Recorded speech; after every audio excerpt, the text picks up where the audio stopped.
Apa alasan kita mengevaluasi? Oh, itu tidak berhasil kok indikator makro. Berhasil ya? Iya, secara makro tadi kan saya baca. Sudah dijelaskan tadi.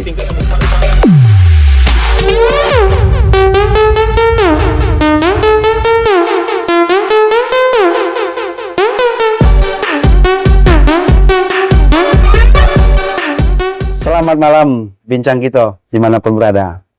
Hari ini kebetulan kita di rumah kediaman. Siapa yang tak kenal dengan beliau ini, sosok birokrat yang langlang buana ini di Provinsi Jambi, yaitu Bapak Bahari SHMSI Panjaitan. Begitu Bapak? Selamat malam Bapak. Selamat malam. Lengkapnya Bahari Panjaitan SHMSI. Wih, luar biasa ini. Ya, Ini mau ngobrol-ngobrol ini Pak Bahari malam ini, Pak Bahari. Terima kasih. Yang saya ketahui ini Pak Bahari ini di Dinas Sosial Tenaga Kerja nggak? Ya benar. Kalau sekarang Dinas Tenaga Kerja Transmigrasi Provinsi Jambi, tapi per 1 Mei saya sudah memasuki Purna Bakti. Oh, Purna Bakti ternyata. Tetapi ilmunya dong yang penting itu Pak. Jadi saya Yang mau kita serap. Saya masuk PNS atau SN mulai 1 Maret Mm-hmm. tahun 1992 di Kanwil Detnaker.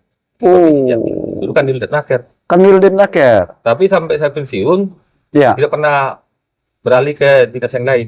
tidak pernah. Tidak pernah. Hanya Sosnakertran. Naker Trans. Ya, Nakertrans. Naker. Tidak. Ya, tidak Sos sudah berubah ya waktu Iya. itu ya, pada ya. Ngomong-ngomong ini Pak, Ya. Pak Bahari. Iya. Tentu sudah langlang buana ini ya, berganti kepemimpinan ya kan, Ya. terus di posisi itu ya, Iya. kan begitu nih ceritanya. Iya. Terus masuklah di era Jambi Mantap ini Pak Bahari. Tentunya Bapak Gubernur Al Haris selaku pemimpinnya ya, Ya. dan wakilnya Pak Haji Abdullah Sani. Ya. Tentu ada capaian dong Pak yang dilakukan oleh Pak Bahari sendiri, membangkitkan kinerja dalam Ya. membangun Jambi ini. Ya.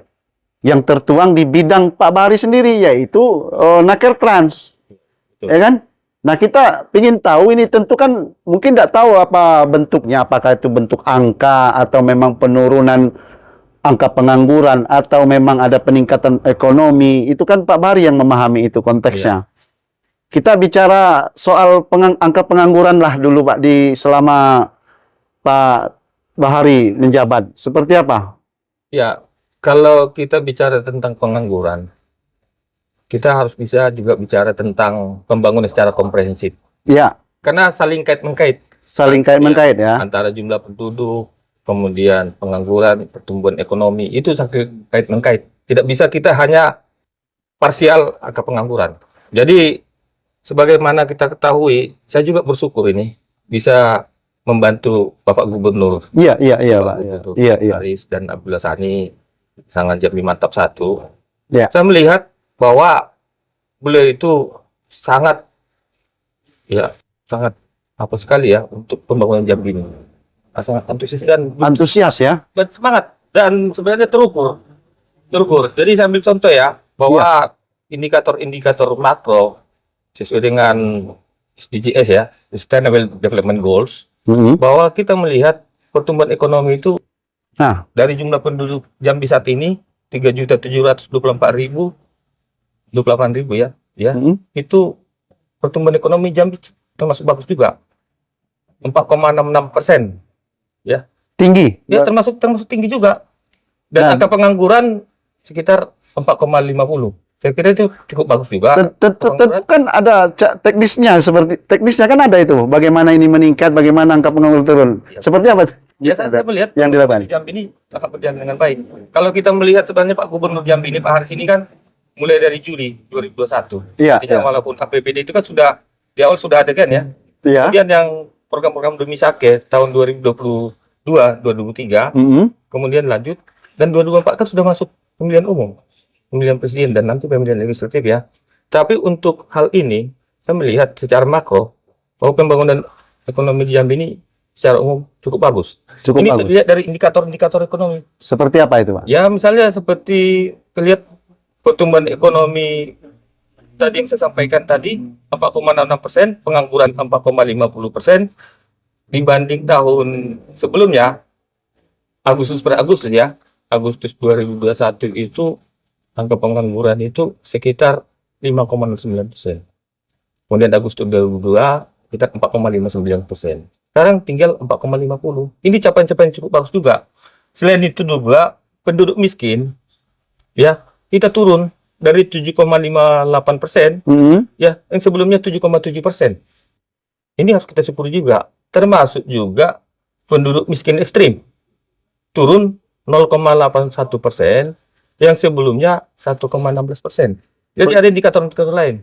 Kalau kita juga inflasi di Jambi 3,84%. Bahkan sebelumnya kan pernah 8% ya. Ya, Ini udah cukup ya. bagus juga nih. Kemudian kalau kita melihat Gini rasio itu Iya, iya. 0,343 termasuk menengah di Indonesia. Tapi bentar, Ya. coba jabarkan sedikit Pak. Penduduk miskin itu yang kan tadi ada kategori penduduk miskin dan penduduk miskin ekstrim. Ya. Nah, yang dimaksud penduduk miskin itu yang miskinnya bagaimana itu, Pak? Ya miskin itu ada kriterianya seperti misalnya masuk pendapatan ya termasuk yang akan dimiliki ya, seperti itu ya. Jadi ada miskin ekstrim memang yang artinya tapi berusaha untuk menurunkan itu terus. Langkah-langkah itu saya lihat ada cukup progresif juga untuk dilakukan seperti itu. Iya, iya. Kemudian selain itu juga indeks pembangunan ya yang manusia IPM akan semakin baik juga. IPM kita sekarang 73,73 ya. Ya, sebelumnya 73,11 tahun 2022. Iya, indeks pembangunan manusia. Kemudian ada lagi indeks pembangunan gender. Ya. Tingkat partisipasi perempuan itu ya sekarang ini 87,71 ya. Sebelumnya 88,95. Iya. Ada semakin baik ya. Kemudian juga kita melihat bahwa yang paling utama itu adalah termasuk penurunan stunting. Penurunan Ya, stunting. stunting itu termasuk 13,5% ya terbaik secara nasional. Jadi indikator ini kan merupakan satu bagian. Jadi jangan kita melihat parsialannya, penganggurannya aja. Ya kan? Karena kalau pertumbuhan ekonomi bagus, maka pengangguran kan akan berkurang. Akan berkurang bisa ya. mendapatkan kerja. Ya, indikator pertumbuhan ekonomi, maka penduduk miskin pun akan semakin berkurang. Miskin akan berkurang semua nih. Dan yang lain juga akan naik juga. Misalnya tingkat IPM-nya akan naik semua. Ini jadi kita jangan melihat hanya parsial. Harus merupakan makro, komprehensif kita lihat. Komprehensif harus kita lihat ya. Ya. Nggak bisa parsial aja gitu ya. Kalau dari segi pekerjaan, kita sudah berusaha mengurangi tingkat pengangguran. Langkah-langkah kita lakukan, Iya. ya mulai dari pelatihan-pelatihan. Mm-mm. Pelatihan-pelatihan itu ada namanya pelatihan skilling, Mm-mm. memberikan pelatihan kepada orang yang belum bekerja, supaya dia bisa bekerja. Kemudian ada lagi pelatihan namanya upskilling. Upskilling itu pelatihan yang udah bekerja, kita latih supaya produktivitasnya naik. Hari ini lebih baik dari kemarin dan besok lebih baik dari hari ini. Kita selalu mendorong produktivitas. Kita naikkan ini terus nih. Dan bahkan sekarang BLK yang ada sekarang ini kan, BLK pemerintah ini ada 6 di kabupaten, 1 di provinsi, bahkan SK BLK provinsi ini diserahkan ke pusat supaya standar nasional. Dan Pak Gubernur melakukan langkah ini supaya apa? Supaya kita bisa meningkatkan kompetensi. Karena saat ini kan diperlukan sangat kompetensi orang ya. Ada sertifikatnya, dilatih, kemudian uji kompetensi diberikan sertifikat. Karena bagaimanapun juga kita harus punya kompetensi. Iya. Ya. Termasuk juga Dan di BLK komunitas. Dan berlaku nggak itu untuk semua tenaga kerja yang ada di Provinsi Jambi? Ya semestinya harus seperti itu. Dan suatu saat kita harus kompeten semua. Kompetensi itu dibuktikan dengan apa? Ada sertifikat. Sertifikat itu apa? Pengakuan bahwa seseorang itu memiliki skill atau keahlian sesuai dengan profesinya masing-masing. Bahkan di apapun kita latih tuh. BLK pondok pesantren. Iya. Saat ini sudah ada 83 BLK komunitas di pondok pesantren. Berbagai kejuruan. Ada kejuruan menjahit, ada komputer, ada vlog, macam-macam, servis HP, semacam kita lakukan pelatihan-pelatihan. Termasuk juga kita melakukan pelatihan magang dalam negeri. Magang dalam negeri. Magang dalam negeri kita berikan anggaran dari pusat itu. Magang ini sebenarnya bukan bekerja, tapi latihan sambil bekerja. Ya, magang dalam negeri untuk mengurangi tingkat pengangguran. Kemudian ada juga magang ke Jepang. Magang ke Jepang ke luar negeri kita kirim juga. Baik. Termasuk juga pengiriman pekerja migran ke luar negeri. Ini kita lakukan semua. Jadi ada upaya-upaya. Termasuk salah satu juga untuk melindungi pekerja migran. Sekarang ini sedang dibuat, ini Sedang digalakkan. ya sedang digalakkan, ada kita BP2MI, Badan Perlindungan Pekerja Migran Indonesia. Supaya nanti pekerja Jambi ini kalau keluar negeri benar-benar dilindungi. Benar-benar Dilindungi, dilindungi. jangan lagi ada nanti TPPO, jangan ada lagi yang pergi tanpa non prosedural ya. Baik, Ini banyak langkah-langkah telah kita lakukan seperti itu. baik. Program unggulan sendiri yang selama ini yang Pak Bahari lakoni. Ya. Tentu kan Pak Gubernur punya program unggulan dan dilakoni oleh Pak Bahari. Apa yang pernah Pak Bahari laksanakan? Ya kalau kita lihat Jambi Mantap itu kan, programnya itu kan salah satu kan mengurangi tingkat pengangguran terbuka. Kedua mengurangi tingkat kemiskinan. Kan itu yang paling utama kan. Yang paling utama itu Ya, ya. mengurangi pengangguran ini adalah kita lakukan langkah-langkah seperti itu. Melalui pelatihan, Itu ya, salah satunya tadi ya. penempatan, kerja, ya seperti itu kita lakukan. Dan kita juga berkolaborasi. Kalau misalnya BLK ini di Jambi ini tidak bisa, kita kolaborasi dengan BLK sampai tingkat nasional. Misalnya kita hanya untuk las ini ya, nggak ada sini pelatihannya, kita kirim sampai ke tempat tertentu. Betul, betul, Bisa betul. ke Surabaya, bisa ke Semarang, bisa ke Medan. Nah, sekarang kan sistem semua melalui Sistem. aplikasi Siap Kerja, bisa pelatihan semua. Jadi bukan hanya dibatasi di Jambi aja, Nanti terbuka ya. terbuka kita. Jadi kita berupaya selalu meningkatkan kompetensi. Tapi selain itu juga ada 3 hal ini. Apa itu? Jadi ada perluasan kesempatan kerja, perlindungan tenaga kerja, juga ada keberlangsungan perusahaan. Ya, kalau perlindungan tenaga kerja itu ada 2 hal yang perlu kita lihat. Perlindungan yang bersifat non fisik dan perlindungan bersifat fisik. Perlindungan non fisik itu perlindungan norma upahnya, bagaimana waktu kerja, waktu istirahat, perlindungan pekerja perempuan, perlindungan pekerja anak, ya kan? Semua harus dilindungi ini. Termasuk juga perlindungan bersifat sosial. Semua pekerja harus dimasukkan dalam program BPJS Ketenagakerjaan dan BPJS Kesehatan. Itu yang non fisik. Semua Ada pekerja. perlindungan, ya. Ada juga perlindungan yang bersifat fisik. Itulah keselamatan dan kesehatan kerja. Ini selalu kita dengungkan ini supaya K3 ini benar-benar diterapkan. Dalam menerapkan K3 ini, kita selalu ada 3 hal. Ya. Pertama, bahwa kita budayakan K3. Ya, keselamatan Ya. tadi ya. Kita budayakan K3, tapi budaya ini kan tidak semudah mengucapkan. Betul. Ada prosesnya, sosialisasi, penyuluhan, sering diucapkan. Lama-lama kan jadi perbuatan. Perbuatan-perbuatan yang sering ini, kalau kolektif, itu kan jadi budaya. Betul. Nah, ini budaya. Kedua juga, kita berharap tentunya pekerja itu sehat dan selamat bekerja. Dia harus sehat dan selamat juga kan? Iya. Nah, sehat dan selamat bekerja. Baru yang ketiga, bahwa terjaganya keberlangsungan perusahaan. Kita harus menjaga nih. Baik. Karena hubungan antara pekerja dan pengusaha ini, hubungan simbiosis mutualisme, saling membutuhkan. Saling membutuhkan. Tidak bisa hanya pekerja tanpa ada pengusaha. Jadi pengusaha membutuhkan pekerja, pekerja juga membutuhkan pengusaha. Jadi hubungan simbiosis mutualisme, sinergi. Jadi peran pemerintah apa? Nah, di sini adalah perlu peran pemerintah membuat satu regulasi, ya, dalam bentuk kebijakan, melakukan satu pembinaan, sosialisasi, penyuluhan, melakukan pengawasan dan juga melakukan penindakan bagi yang tidak patuh. Tuh, itu lakukan. dia. Ini tadi kita ngobrol kerja manjang aja nih, Nah. teman-teman.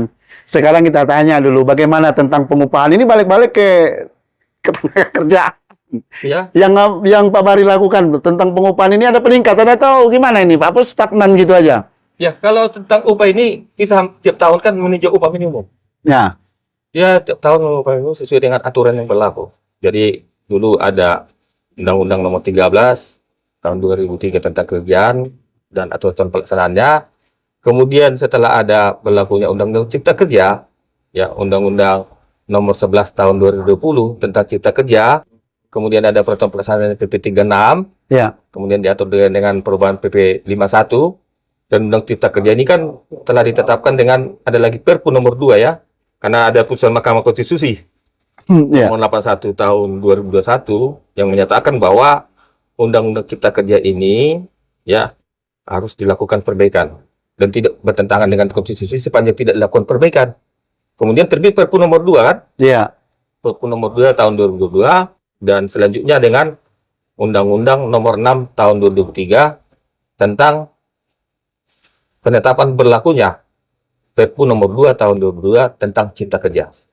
Jadi kemudian PP 36 itu dirubah dengan PP 51. Mm-mm. Tapi dalam koreksi ini, ya, sebenarnya dilakukan perbaikan-perbaikan untuk kesejahteraan pekerja. Kesejahteraan pekerja ya. Termasuk upah minimum.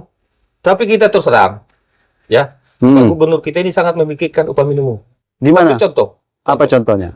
tahun 2022, ya, Ya. pada saat itu, ya, terbit PP 36.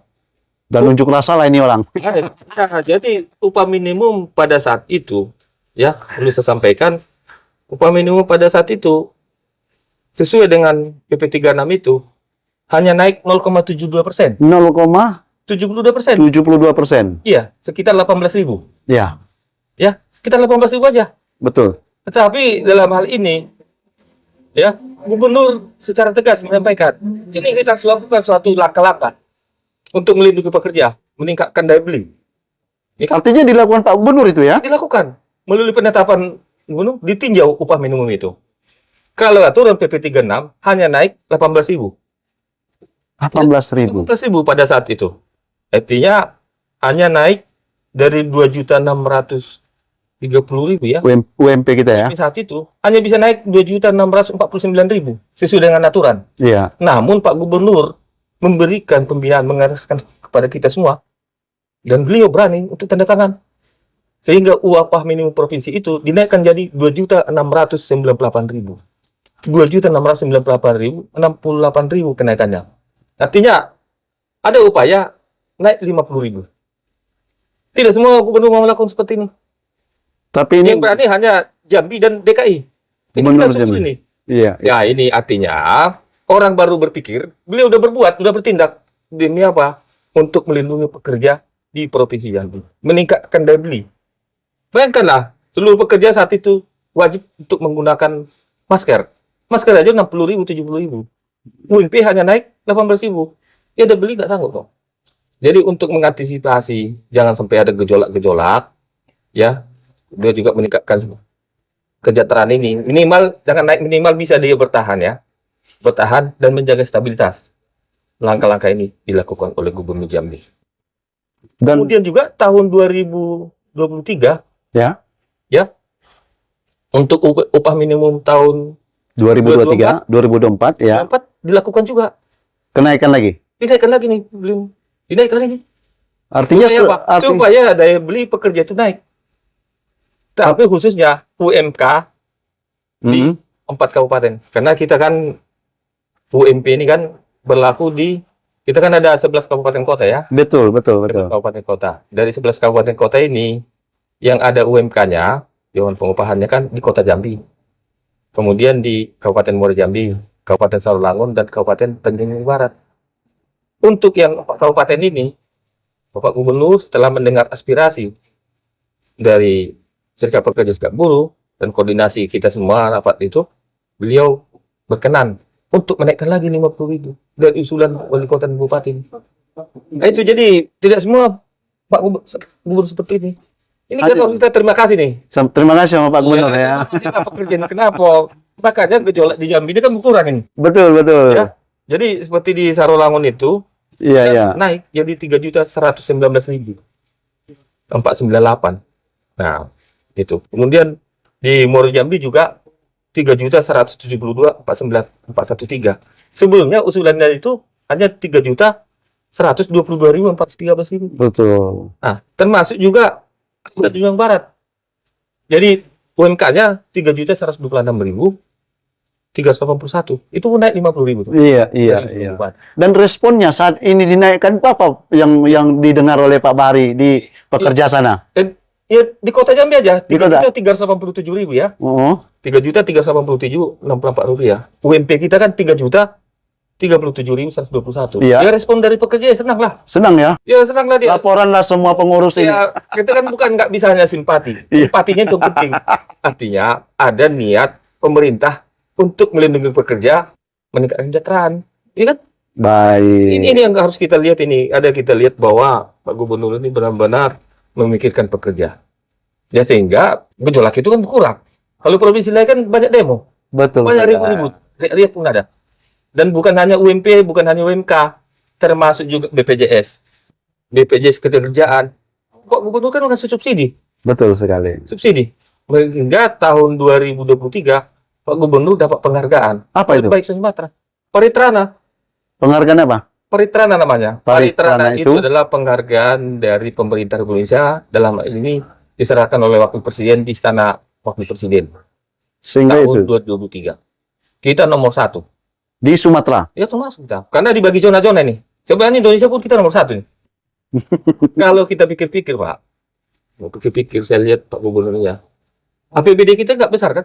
Ya, 5,1 ya. 5,1 triliun. 5,1. Tapi dianggarkan untuk pekerja ini BPJS ya. Ya, Iuran BPJS untuk pekerja masyarakat miskin ekstrim dan pekerja rentan ini. Jumlah 78.000 orang. Realisasinya 76.016. Kalau kita bandingkan, maaf ya, APBD Sumatera Utara itu 14,7 triliun. Tapi nggak ada mekanisme. Nah, kalau kita pikir-pikir, kita nggak termasuk 3 APBD kita, 5,1 T kok. Nah, Sumsel sekitar 10,7 T. Nah, Riau 10,7. Sumatera Barat 7 T atau 6,7 triliun. Kita hanya 5,1 kok. bisa. Bahkan defisit. Tapi bisa kan? Ini namanya political will. Artinya ada niat baik. Ada niat baik pemerintah untuk melindungi pekerja. Luar Tahun biasa. 2023 naik lagi nih. Sekitar 112.000. 23,5 miliar. 2024 pun naik juga. Kita Artinya bekerja Pak Gubernur, Pak ya. ya itu pekerja bukan hanya bekerja secara apa, tapi bekerja dengan pikiran, perasaan dan hati ini menurut saya ini ya. Sebentar. Dan itu penting. Tapi kan kita lihat ini, yang kita lihat Pak Bari. 2021 beliau dilantik ya. Juli ya. Nah. Dan masa itu COVID juga ya kan. COVID. Terus anggaran nggak tahulah dari mana pokoknya. Dari mana? Tapi dengan beliau menjabat secara utuh, Untuk saya rasa dari 2023 mulainya ya. 2022 iya. 2022 kan masih pemulihan ini COVID ini. Betul. Tapi 2022 program Domisake 16 UPD termasuk untuk BPJS ini kan sangat bagus ini. Tapi bisa berjalan. Bisa berjalan. Dan tahun ini diunggulkan lagi beliau untuk dapat penghargaan Paritrana. Nah kan gitu Bukan, lagi. bukan masalah gila-gila Penghargaan lagi nih. Bukan masalah gila-gila penghargaan. Iya. Tapi kan memotivasi kita semua untuk berbuat lebih baik lagi. Saya pun merasa, berbuat lebih baik ini kan untuk masyarakat harus berbuat lebih baik. Betul. Harus dikerja nih. Kan? Iya. Dan ini bisa untuk memotivasi kita semua. Dan paling anaknya lagi, pekerja masyarakat mainstream yang ikut masuk BPJS itu, Iya. begitu dia kecelakaan, meninggal, kan dapat santunan 42 juta. Iya. Plus beasiswa untuk anak di sekolah, 2 orang 174 juta. Itu kebijakan gubernur juga lagi. Ya, kan kena masukkan iuran kan? Iya. Kan preminya kan dibayar pemerintah nih, melalui Betul. APBD. Betul. Jumlahnya 16.800. 16.800 ya per bulan. Satu Ya. tahun kan 201.000. Ini dilakukan ini. Tanggung Dilakukan. oleh APBD. Ya kan? Artinya membantu ya. Sangat membantu lah nih. Sangat membantu. Sangat membantu. Jadi apanya saya bilang, membantu itu bukan harus kaya dulu ternyata. Ya. Jadi Bukan harus kaya baru membantu. Yang penting ada niat dulu, dilaksanakan, dieksekusi. Kalau nunggu kaya dulu kita baru membantu, nggak ada gunanya lagi. Pada saat disitulah kita perlu membantu. Dan ini telah dilakukan Pak Gubernur. Luar biasa. Ya, meningkatkan kesejahteraan juga. Dan secara ketiga juga, ini termasuk juga tadi saya sampaikan perlindungan keselamatan kesehatan kerja. Pak Gubernur selama mulai 2021 sampai apa ini ya, dapat 3 penghargaan dari Menteri. dari Untuk ketiga. khusus ketiga ya. Produktivitas 2. Dari Wakil Presiden 1. Jadi 6 kita dapat penghargaan. Ya, yang diserahkan Wakil Presiden itu ada 3. 2 produktivitas, ya kan? Kemudian 1 dari Paritrana. 3 ketiga. Jadi dari Menteri langsung itu. Kenapa? Ada komitmen kita untuk ya meningkatkan ketiga. Kalau tahun 2021 jumlah perusahaan yang menerapkan ketiga itu 44. Itu ada sistem manajemen ketiga, ya. Ada juga yang zero accident, Iya. ada yang peduli protokol HIV/AIDS, artinya pencegahan. Kemudian juga peduli pencegahan COVID. Jadi ada 4 indikator itu tadi. Tahun 2022 meningkat lagi kita 64 perusahaan. Kemudian tahun 2023 dapat lagi nih, dapat penghargaan kita lagi ketiga, itu sejumlah 82 perusahaan. Artinya trennya naik terus ini. Ini kan tren naik. Kemudian juga penghargaan produktivitas. tahun 2021 beliau dapat penghargaan juga dari menteri, dapat penghargaan produktivitas. Ada 2 UMKM kita itu. Dapat penghargaan. Ini terukur ini. Ya, indikatornya bukan abal-abal. Indikatornya Betul, itu betul. ada melalui Malcolm Bridge ya, ada itu dari standar Amerika itu dibuat itu. 8 indikator. Nggak 8 semua bisa indikator dapat. ya. Iya. Mm-mm. Nah, bahkan tahun yang lalu kita dapat ya penghargaan produktivitas dan diterima gubernur langsung dari wakil presiden, ya, saksikan oleh Menteri Tenaga Kerja. Kita dapat 4 perusahaan, 2 perusahaan yang besar, 2 UMKM. Dan sangat banyak ternyata penghargaan-penghargaan yang didapat oleh Pak Gubernur ya. Sangat banyak. Karena beliau kan sangat peduli dan kita pun melaksanakan apa yang diperintahkan beliau. Saya ini kan hanya operator kita ini. Tapi apa yang Baik. arahan-arahan beliau benar-benar kita laksanakan. Kita baca visi misinya itu termasuk sasarannya sehingga kita dapat bekerja sesuai dengan visi misi Pak. Artinya di era Gubernur Jambi, Jambi Mantap berjalan berarti ya? Berjalan, sangat berjalan di Jambi Mantap 1 ini ya? Iya, sangat berjalan. Kita berharap tentunya akan lebih meningkat lagi ya. Ya, Akan ke meningkat depannya. lagi. Kenapa? Nah pembangunan ini juga kita berharap juga Jambi Mantap 2 ini ya akan semakin berperan juga. Ya, namun kita kan nggak berpuas diri kan. Betul. Harus tetap ditingkatkan lagi apa yang sudah ada nih. Tapi pada prinsipnya saya menyampaikan bahwa saya bersyukur bisa dapat membantu beliau dan kita dapat bekerja karena arahan dan bimbingan beliau. Makanya ada kemajuan untuk Jambi ini ya. Ada kemajuan. Dan bukan karena banyaknya dana kita. Kita namanya masyarakat modern ini Pak, perlu kolaborasi. Kolaborasi ya. Kalau APBD kami di Snaker itu kecil kok. Tapi bagaimana bersinergi, berkolaborasi kita dan pemerintahan yang bersih dan berwibawa. Kan itu juga kan? Betul. Salah satu Jambi Mantap kan pemerintahan yang bersih dan berwibawa juga ini. Harus kita jaga juga ini. Nah, itu. Baik, Pak Bahari, ini luar biasa perbincangan kita malam hari ini ya di kediaman beliau.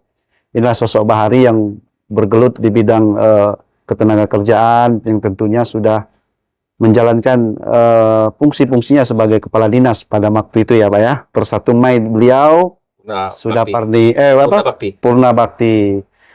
Sedikit aja Pak Bahari.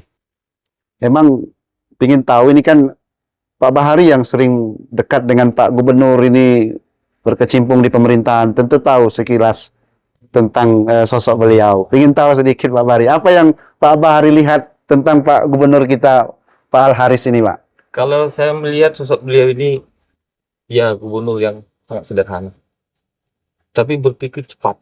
Cerdas beliau. Gubernur yang sangat sederhana, beliau ini orangnya sangat sederhana, berpikir cepat, cerdas ini. cepat. Dan harus kita lihat eksekusi gitu. Memang harus seperti itu kan? Kita kan bisa menerjemahkan apa keinginan Pak Gubernur ini kan? Apa visi misi Jambi Mantap itu ya? Iya betul. Kalau saya begitu saya baca visi misi itu, saya harus bisa menerjemahkan, harus eksekusi. Kan saya kan pembantu beliau. Pembantu itu kan harus bisa menerjemahkan apa keinginan dari visi Jambi Mantap itu. Ya sebagai tugas saya kan mengurangi tingkat pengangguran terbuka. Ya. Kalau mengurangi tingkat pengangguran terbuka kan berarti kan mengurangi tingkat kemiskinan. Betul. Kan? Tapi dalam hal ini kan harus terukur. Nggak bisa kita mengurangi secara kualitatif, nggak bisa. Harus Betul. terukur secara kuantitatif. Ya, termasuk juga perlindungan tadi saya bilang BPJS Ketenagakerjaan itu kan meningkat juga. Ya, kalau kita lihat peserta BPJS Ketenagakerjaan juga yang jasa konstruksi misalnya ya, itu meningkat. Meningkat juga. 193.158 orang tahun 2003. Sebelumnya hanya 159.946 orang. Nah, kemudian yang bukan penerima upah juga meningkat juga. Jadi 214.514 orang. Sebelumnya 111.927. Nah, kemudian yang penerima upah naik menjadi 299.802. Sebelumnya 269.846. Saya punya data. Harus terukur semua kan? Kalau saya bilang, oh meningkat kepesertaan jam sostek dari mana? Berapa? Harus bisa terukur loh. Harus bisa jelaskan. Meningkat upah minimum. Berapa? Kan itu. Harus terukur semua kita dapat menyelesaikan. Selain itu juga indikatornya itu kan salah satu bahwa kita harus menjaga iklim yang kondusif dalam hubungan industrial. Ya kan? Iklim yang kondusif, dinamis, bermartabat dan berkeadilan. Jadi kita juga jangan juga kerja itu seperti robot ya. Ya. Nah, harus juga memanusiakan manusia. Tapi juga dia harus berkualitas, harus kompeten. Jadi saling berkaitan ini. Kenapa orang misalnya miskin? Karena tidak bekerja kan? Miskin kan karena tidak punya penghasilan. Kenapa tidak punya penghasilan? Karena tidak bekerja. Kenapa dia tidak bekerja? Karena tidak punya kompetensi, tidak punya keterampilan. Kenapa tidak punya keterampilan? Karena tidak punya pendidikan. Kan itu kan? Ya. Jadi ini satu rangkaian ini. Jadi, Satu rangkaian ya. nah, kalaupun dia nggak punya pendidikan, dilatih. Makanya aturan-aturan kementerian pun, kalau dulu kan dibatasi umur untuk pelatihan atau ijazah. Sekarang BLK itu merubah cara berpikir untuk transformasi BLK.